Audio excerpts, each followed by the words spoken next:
Fala pessoal, sejam bem-vindos! Começando mais um vídeo recheado de informações importantíssimas. Mas antes, inscreva-se agora mesmo no canal, deixe o seu like e compartilhe esse vídeo com o máximo de pessoas. Assim você vai estar me ajudando demais. Giro na tela e notícias a seguir.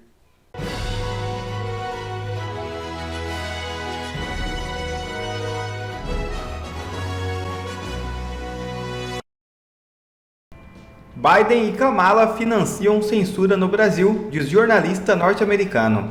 Michael Shellenberg denuncia interferência na soberania brasileira. O governo dos Estados Unidos, sob a liderança de Joe Biden e Kamala Harris, financia e apoia operações de censura no Brasil. A afirmação parte do jornalista norte-americano Michael Shellenberg, em artigo publicado na Gazeta do Povo nesta quarta-feira 2. Segundo o repórter, agências como FBI e intermediários ligados à CIA estão diretamente envolvidos em iniciativas que buscam controlar a liberdade de expressão e limitar a circulação de informações no país. O jornalista descreve que o governo dos Estados Unidos, por meio de parcerias com organizações brasileiras, promove campanhas contra a desinformação de fake news e desinformação. Estas ações teriam como alvo específico vozes opositoras ao governo brasileiro, o que inclui jornalistas independentes e apoiadores do ex-presidente Jair Bolsonaro.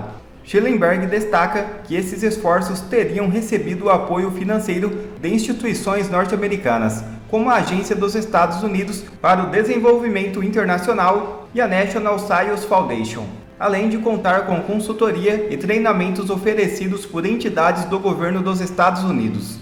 Segundo o jornalista, as ações de censura no Brasil ganharam força depois de reuniões entre autoridades brasileiras e norte-americanas. Em um exemplo citado por Shellenberg, representantes do FBI se reuniram com o Tribunal Superior Eleitoral para discutir o combate à desinformação nas redes sociais, com foco nas eleições. O TSE teria, segundo ele, implementado políticas de censura sugeridas por várias organizações não governamentais financiadas pelos Estados Unidos.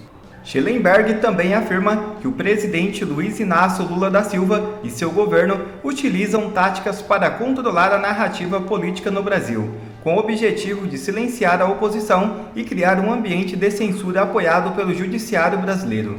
Ele afirma que essa interferência orquestrada pelo governo Biden-Kamala configura uma forma de controle sobre a política interna de outros países, o que se caracteriza como a interferência na soberania brasileira. Tais discussões, segundo o jornalista, fazem parte de um plano maior de cooperação entre os governos para implementar políticas de controle de informações em redes sociais. Os deputados Chris Smith, Jim Jordan e Maria Elvira Salazar propuseram um projeto de lei de proibição de financiamento ou aplicação de censura no exterior, que busca impedir que o governo dos Estados Unidos financie entidades que participem de ações de censura contra vozes críticas, tanto no Brasil quanto em outras nações.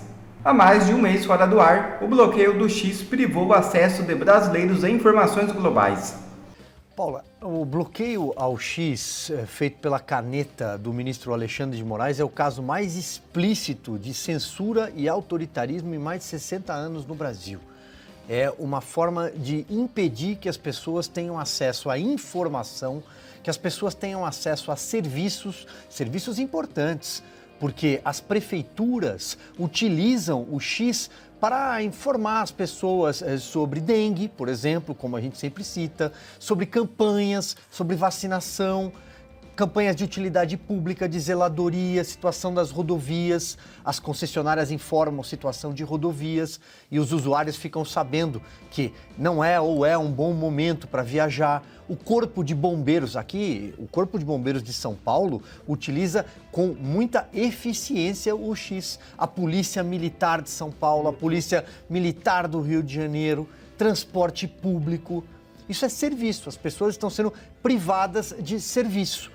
As pessoas também estão sendo privadas, por exemplo, de saber qual é a situação do Flamengo no Campeonato Brasileiro, a situação para quem gosta do desembaraçar de uma novela, de uma série, novidades, lançamentos, tecnologia, conflito no Oriente Médio, que segue uma escalada, uma tensão. As pessoas não sabem a quantas anda a eleição dos Estados Unidos, porque muitas delas se informavam pelo Twitter X. 22 milhões de brasileiros utilizavam a rede X e foram privados, repito, no mais explícito ato de censura e autoritarismo em mais de 60 anos no Brasil. Todo mundo deve ter entendido para que tempo eu estou remetendo, um tempo de fato sombrio nesse sentido, pela caneta do ministro Alexandre de Moraes. Uma ditadura disfarçada é o que nós estamos vivendo. Em outros países onde o X não existe e é bloqueado, a ditadura não usa disfarce. Na Rússia, na China, em países como a Coreia, o Turcomenistão, Mianmar, a Venezuela. Nesses países, a ditadura não usa maquiagem. Aqui ela utiliza. Então, vamos deixar bem claro o que é que nós estamos vivendo. Augusto. O Alexandre de Moraes, por exemplo, ele não precisa se informar sobre o dia da estreia da peça do Antônio Fagundes, ele da Cristiane Torlone, por quê? Porque não pode ir ao teatro. Ele não precisa saber quando é que começa o jogo do Corinthians, por quê? Ele vai ver pela televisão, nem tenta ir ao estádio, porque se for lá, não será recebido com muita simpatia. O ministro Alexandre de Moraes sempre interferiu, sempre procurou calar a opinião divergente. É o que ele está conseguindo agora. Ele gosta de ler o que ele diz e gente que concorda com ele. Ponto. Então, ele está interferindo na eleição como fez na eleição passada. Mas ele disse, com todas as letras, que se o Brasil, bem que cabeça, se o Brasil ficasse um ano sem celulares, confisco o celular, todo o celular, tá? Não está proibido só o X, não. O celular ele quer. Ele quer confiscar para que o Brasil entre no clube dos países mais ricos do mundo. Ele não explica o resto do plano dele, se ele vai recolocar orelhões, se ele vai estimular o uso do telefone de parede. Agora, ele chefia, no momento, a vanguarda do atraso, né? Que já foi chefiada pelo Sarney, segundo o deputado Fernando Lira, querendo elogiar. A vanguarda do atraso, que era do partido de que ele era outro partido, mas era atrasado, mas estava na vanguarda. O ministro Alexandre de Moraes já estará na retaguarda do atraso, porque ele é campeão nisso aí. Que ele tá fazendo? Ele vai ficar feliz, mas só vai poder externar felicidade, trocar palavras laudatórias, né? Nas reuniõezinhas ali em que ele revê o Flávio Dino, aí fala do Corinthians, faz as piadinhas de que ninguém ri. Então, ele só vai poder fazer isso em petit comité, porque não pode sair à rua. Não pode sair à rua. E quer que os outros também não tenham meios de se comunicar. Quem não tem é ele. Quem não tem é ele. Agora a gente tem que suportar, né, esse primitivismo que impera no Supremo com o apoio da imprensa. O apoio da imprensa ninguém estranha. A imprensa não está indignada com isso. A imprensa velha. Se você censura um espaçozinho ali deles, eles só vão reclamar se lá você puder botar um anúncio, se eles estiverem planejando um anúncio. Porque notícia, a Folha nem noticia, que é enquadrada em processos, aí, como nos informou o Glenn Greenwald, a Folha nem estrila. Agora, só se você parar com a verba do governo, aí você vai ter que enfrentar uma rebelião. E o Centro Carter, organização americana independente que foi observadora nas eleições presidenciais na Venezuela, mostrou na quarta-feira ao Conselho Permanente da Organização dos Estados Americanos as atas originais de votação que a ditadura venezuelana se recusa a apresentar. Os documentos apresentados pela assessora do Centro Carter para a América Latina e o Caribe, Jenny Lincoln, apontam para a lisura das atas. I have just received originals that were sent by international shipping, and I would like to share these with you after the session so that you may see These are original actas from Venezuela, which have the very significant QR code on them, which allowed the testigos, the witnesses, the poll watchers from thousands and thousands of polling sites to collect the information in a systematic fashion from, again, original data that was produced by the CNE. This is the key point to this election.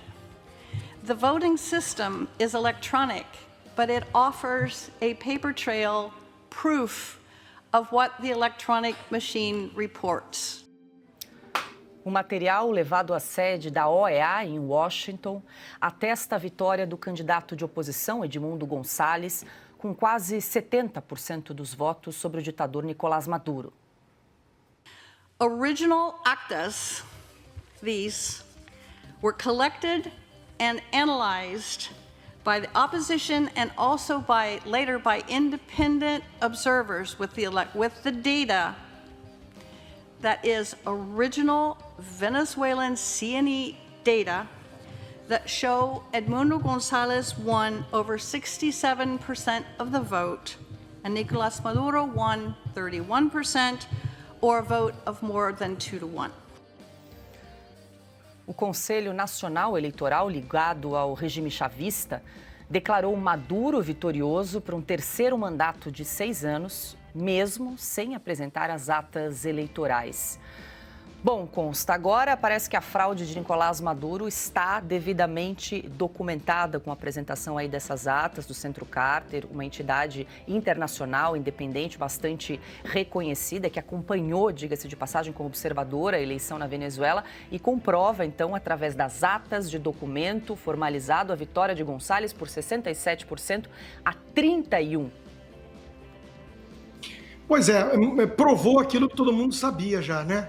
Só uma nota de rodapé sobre o Jimmy Carter, né, que dá nome a essa instituição aí, né, que completou ainda há pouco 100 anos de vida. Quando ele foi um presidente muito ruim, medíocre, né, e com essa mentalidade meio progressista banana, e foi justamente sob sua gestão que os ayatollahs tomaram o poder num golpe no Irã, e até hoje a gente paga um preço alto por isso. Ele também já observou eleições latino-americanas que claramente tiveram fraudes e ele fez vista grossa. Então eu estou dizendo isso para chamar a atenção o seguinte: quando até a fundação Jimmy Carter diz e prova que houve fraude, é uma coisa muito escancarada, porque o Maduro não virou ditador nesta eleição fraudada. Isso é muito importante pontuar para não permitir o teatrinho de alguns que estão fingindo: ah, meu Deus, o Maduro deu um golpe numa eleição fraudada. Como o Lula vai se posicionar? O Lula se posiciona há mais de 20 anos a favor da ditadura socialista venezuelana, que é ditadura há esse tempo.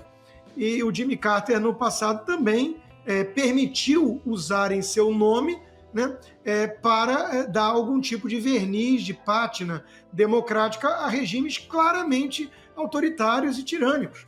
Então, quando até eles falam assim, olha, tá aqui a prova, foi 67-31, foi 2/3, 1/3, grosso modo, né? É porque a coisa foi muito escancarada e porque, claro, até mesmo alguns progressistas estão cansados do Maduro. Isso mostra que a posição do Lula é cada vez mais insustentável perante até mesmo os coleguinhas de esquerda globalistas. Ninguém está achando graça nessa posição dúbia, cínica, que diz, não, eu quero ver as atas. Tá aí, o Lula já viu, Celso Amorim já viu. Eles vão mudar de opinião ou vão continuar fazendo cara de sonso? E agora, Lula, o que ele vai usar como desculpa aí para reconhecer as eleições na Venezuela, a fraude nas eleições?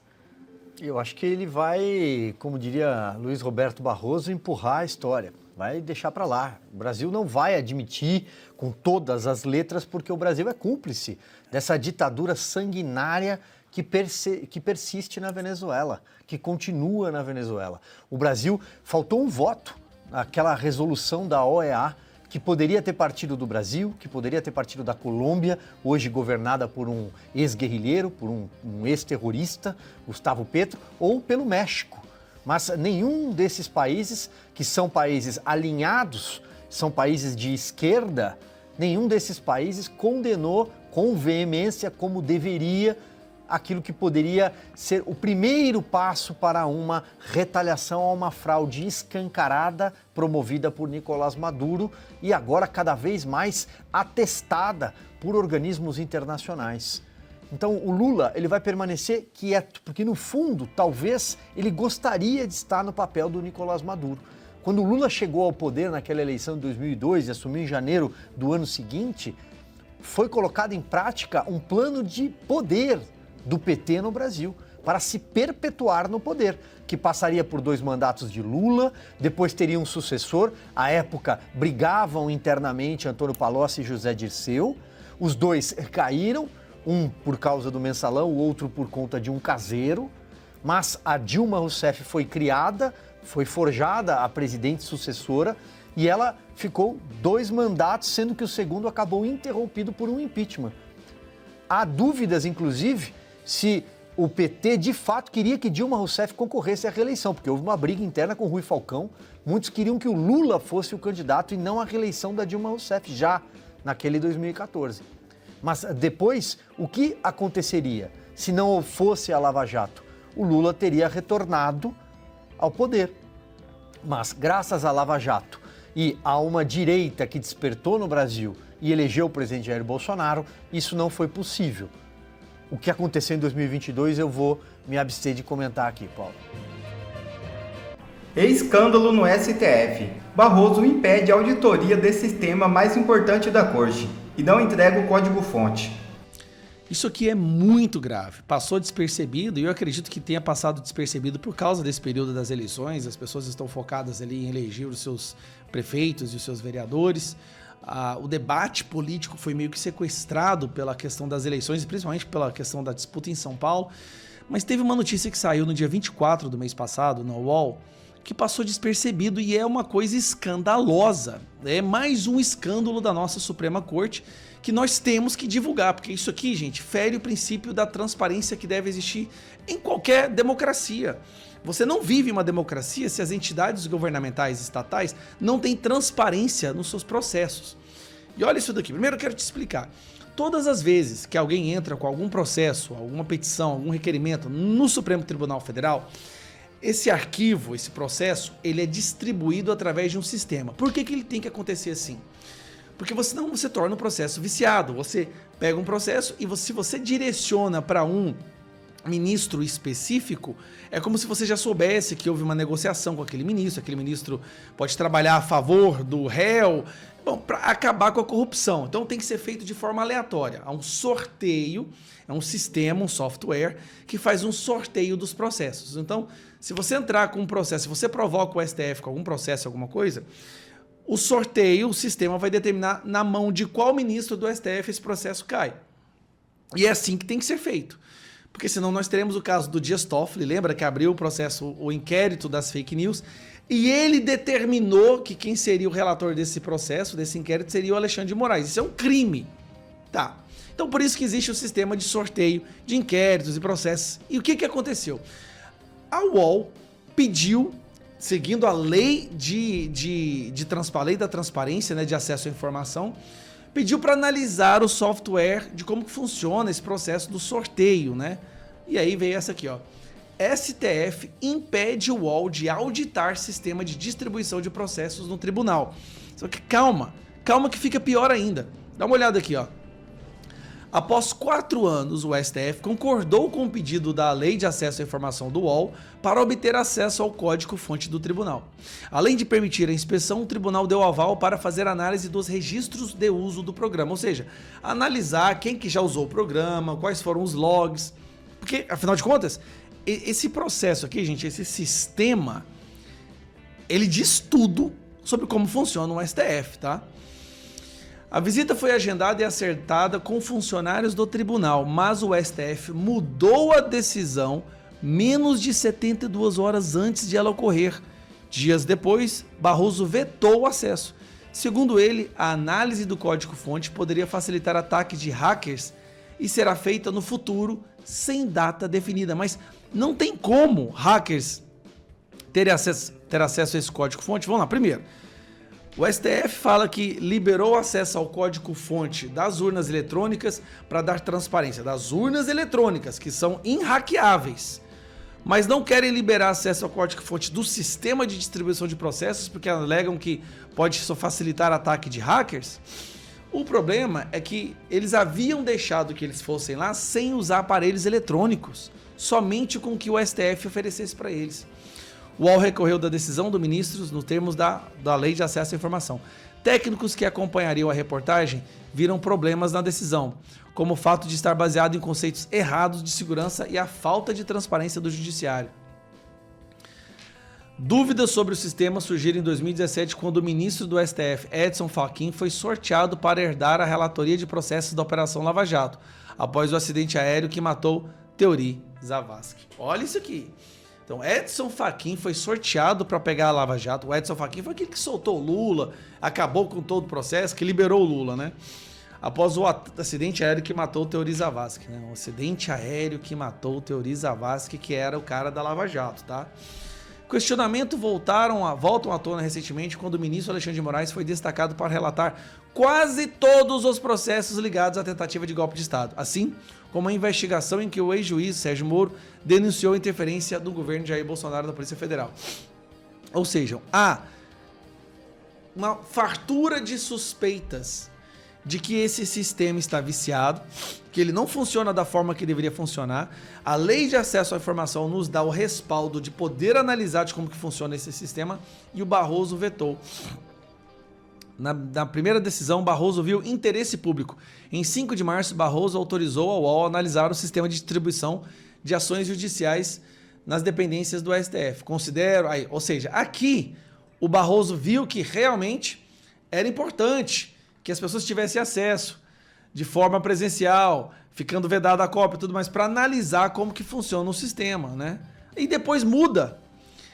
Em abril, o UOL pediu a reserva de uma sala no Supremo para analisar o código-fonte de 9 a 13 de setembro, com a presença de 4 pessoas munidas de computadores portáteis. Durante 4 meses, o UOL informou funcionários do TSF por e-mail, telefonema e pessoalmente que levaria especialistas que residem em São Paulo e na Dinamarca. Por isso, havia necessidade de confirmar as datas para a compra de passagens de avião. O STF confirmou 2 vezes. Peraí, o STF confirmou várias vezes, aí faltando 72 horas para essa equipe lá, já comprou a passagem, eles cancelam, vetam, proíbem que analistas possam examinar um dos mais importantes sistemas dentro da nossa Suprema Corte, que é o sistema de distribuição. Isso já tendo muitas suspeitas de que o sistema não estava funcionando corretamente depois de que alguns processos todos eram passados para o Alexandre de Moraes. Cara, isso está muito, muito errado. Isso é um escândalo que acabou passando despercebido porque a gente está muito focado nas eleições. Mas, na minha opinião, mais um ataque da nossa Suprema Corte, do Barroso, contra a democracia. Não há democracia sem transparência. Se nós não soubermos exatamente o que as autoridades fazem, como elas fazem, então nós não vivemos em uma democracia. Um abraço. Quer ver mais conteúdos como esse? Então inscreva-se agora mesmo no canal e ative o sininho das notificações. Assim você não perde mais nenhum conteúdo que é postado aqui no canal. E também já deixe o seu like para o YouTube ajudar a divulgar o nosso trabalho. Fico por aqui e que Deus abençoe a todos.